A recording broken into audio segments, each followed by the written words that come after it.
my channel. My name is Prachi Sharma, and today the session that we have is based upon a sample paper of chemistry.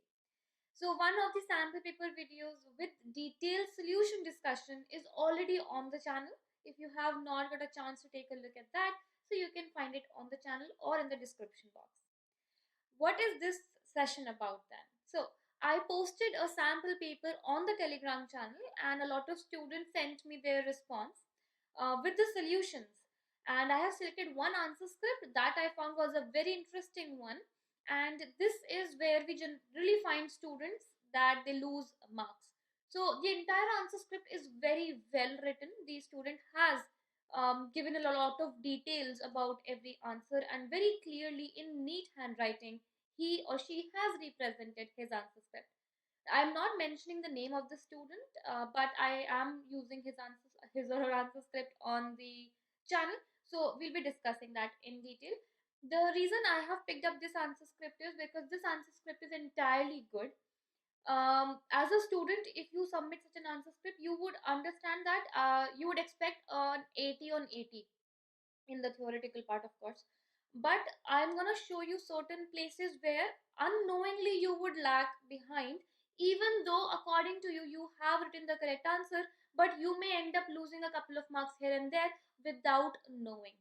So my motive is to make sure that your answer scripts are represented in 100% clarity, with majority of the information given out to the examiner, no complications and no confusions for the examiner, and making sure that you do not lie in any category where they have an option that, okay, if this student would have mentioned an extra point, I may give full marks, but right now I'm not. So my motive is that you put in all the information that that particular question may demand, and you do not lose any mark anywhere in your answers. So I'm gonna present that screen now, and I'm gonna show you the question paper first. So if you do not have the question paper, you can take a screenshot, and then we'll be discussing the answer script and how well the student has framed the answers. Another important thing is the link for this sample paper will be in the description box, plus the answer sheet will also be in the description box. If you have any doubts about any particular question or part of it, you can comment that in the comment box, or reach out to me on the Telegram channel, or email me on psclasses@icsc@gmail.com. So let's get started. So students, let's get started with this question paper. So I am zooming out.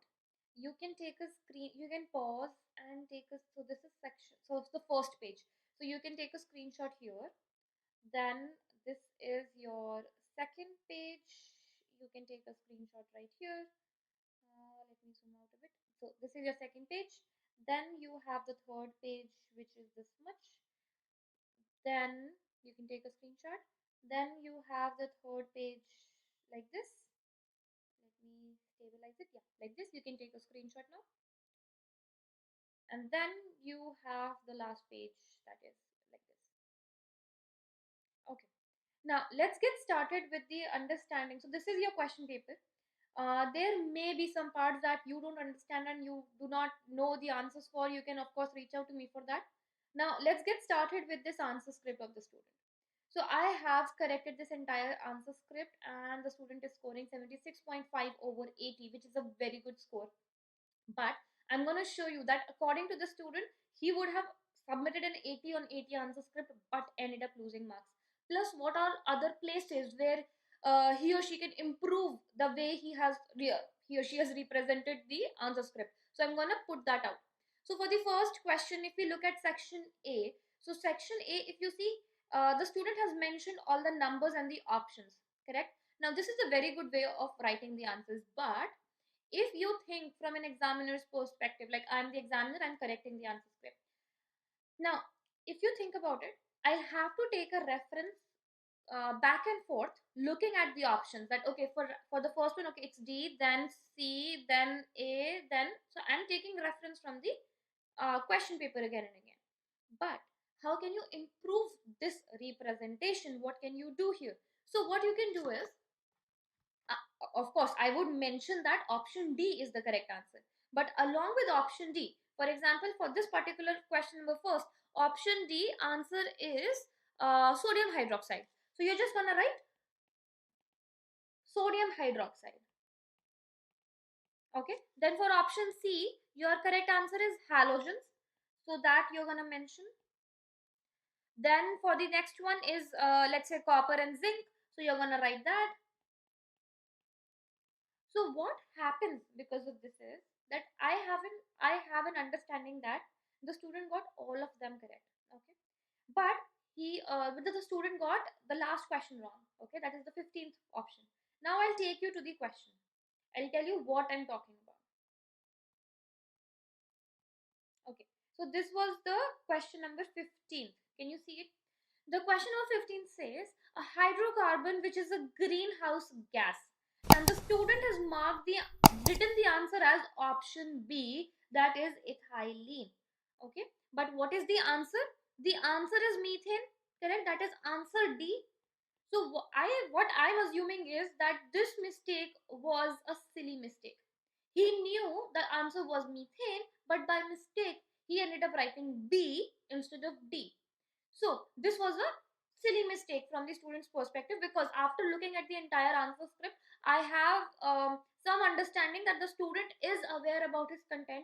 The student has learned well, and the student is very well prepared for the exam. So this answer or this mistake is a silly mistake.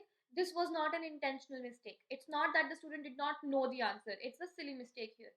So that is the reason I always say that when you're mentioning the option, so for example, option D, and then you write methane with that. So what happens because of this? When you are revising your answers, it's easier for you to pinpoint, it's easier for you to make out your mistakes, and it is easier for you as well as for the examiner to understand what you have marked, because your entire motive should be to make the answer script easier for the examiner to correct. Okay, so put out your answers in such a way that it is easier for me as a teacher to check through or go through the entire answer script very easily. Understood? So I hope you got my point in the first part. So this is how you can improve the first part of question number 1. Then next question, question number 2, everything is great. You can see the student has very well spaced between the different answers, very clearly given out the number of questions. For example, left 2 lines, wrote question 2, and then started with the first part. Every part has a line spacing in between, which makes it very much presentable as an answer script. Very good job. Then the next one, if you look at D, now if you would read this, you would say that okay, the answer is correct, but in the examination, as per the ICSE board rules, anywhere in the answer, if you are using the compound formula, it is not acceptable as an answer. So the student has written the answer correct. That is, when a glass rod dipped in ammonia is brought near the mouth of a jar filled with HCl, dense white fumes appear, that is of NH4Cl. Okay, the answer is correct. But and a lot of teachers in your school, that is for example for your pre-boards, may end up giving you marks for this. But let me tell you this very clearly, that board has clearly specified this. Any answers containing only the formula of the compound is not acceptable. So you can write NH3 in the brackets, but you have to give in the name of the formula. If you don't do that, of course you lose marks. So that is the reason the student lost marks here. Then the next one. Now in this particular question, the question was the precaution for the setup of HCl lab preparation. Okay, so the student has clearly mentioned the precaution, that is the reaction mixture should not be heated beyond 200 degrees Celsius. But this is a 1 mark question. Okay, so to avoid losing any mark, I always suggest given a reason for the precaution. If there is a reason for the precaution mentioned in the book, the precaution reason should be there in your answer script. So along with the precaution, you need to mention the reason why it should not be heated beyond 200 degrees Celsius. Okay, now let's move ahead. So this is very well written answer again, properly spaced and properly and clearly written. So instead of writing, so a lot of students which I got the answer scripts for, so for every part they had written C, Then for the second one, they wrote A, then for E. So in this format, it was slightly confusing for me to correct the answer script. I was going back and forth between the question paper and the answer script. But for this particular student, this is very clearly mentioned. That means the names are written right there, which makes it very easy to be corrected. Now again, okay, now for this third question. In this question, the question was asking that add a word or words to complete this sentence. Okay, the statement, to make it complete statement. So in this case, I always suggest that whatever you're adding, the word or words, always underline them. Okay, so the student has written warm, so I underlined warm, molten, then gas over here. So now if you look at this answer script with the underlined words, it is very quick for you to identify that the student got it correct. Otherwise, because teachers are correcting a lot of answer scripts, it's very common to skip an answer and not find the word. So that may happen because even examiners are humans, they can make a mistake. Your job is to make sure your answer script is the easiest and you do not leave any scope of mistakes from the examiner. So that is an opinion from my side for the third one. Then the same thing is happening in these. Then for the fourth one, again, very well written answer, proper spacing. Then for the fifth A part, yeah, correct. So of course, instead of directly making the formula, always write the name that is asked in the question, then make the structure of it, which the student has done here. All the H valencies are complete. Then similarly, name is written and then the structure is made. Then over here, isomerism is shown. So the names are written and then the structures are made. Then section B started. Again, section B started. So students started with question 3. So in question 3, the answers are written very clearly. Curdy white PPT is observed. The reddish brown gas is liberated. And then the equations are given. An additional step that you can do in your equations is writing the name of any big compounds. So writing the names of compounds below it will enhance your answers a little bit more. So that is an additional tip for this answer script that can be added, that write the names of the compounds below the equations that you're writing. Either you can use a pencil to write it, so that also works. Then this is very clearly very well written for periodic table. Then in the next one, now in this particular question, there were certain gaps in this. I'll mark what these gaps were. So these gaps were this one, I think this was the one, and this nitric acid. Okay, so yeah, I think these were the ones. So for this case, I always suggest whatever fill in the blanks you're going through, whatever you're adding from your side, underline that information. Okay, so that when the teacher takes a look at it, they are very clear. Okay, this is the information added up in the answer. Then question number 6, very clearly starting, then very properly written definitions. Then you have the mole concept one. I have added that once you are using this rule of the volume, in the bracket you can mention the law that you're using. So for this particular question, you're using by Gale-Lusak's law. So that you can mention in the bracket very clearly that this is the law that I'm using for this particular question. Then in this question, two things were asked, that was carbon dioxide used and oxygen unused. So the student did a very good job by putting carbon dioxide used in a bracket, in a box, but forgot to put a box on oxygen used. So whatever is asked in the question, the value for this and the value for this, put both the things, both of the outputs in a box. If you're using a box, that's a very good representation of an answer, and specifically for numericals, for mathematics questions, so all of that. So always put them in a box. Let's move to the next one. So again, similar input, that for big compound names, always try to write the name of the compound below it. Then this is all good. Then question 7, okay, this is NIC, that means not in the course or not in the syllabus.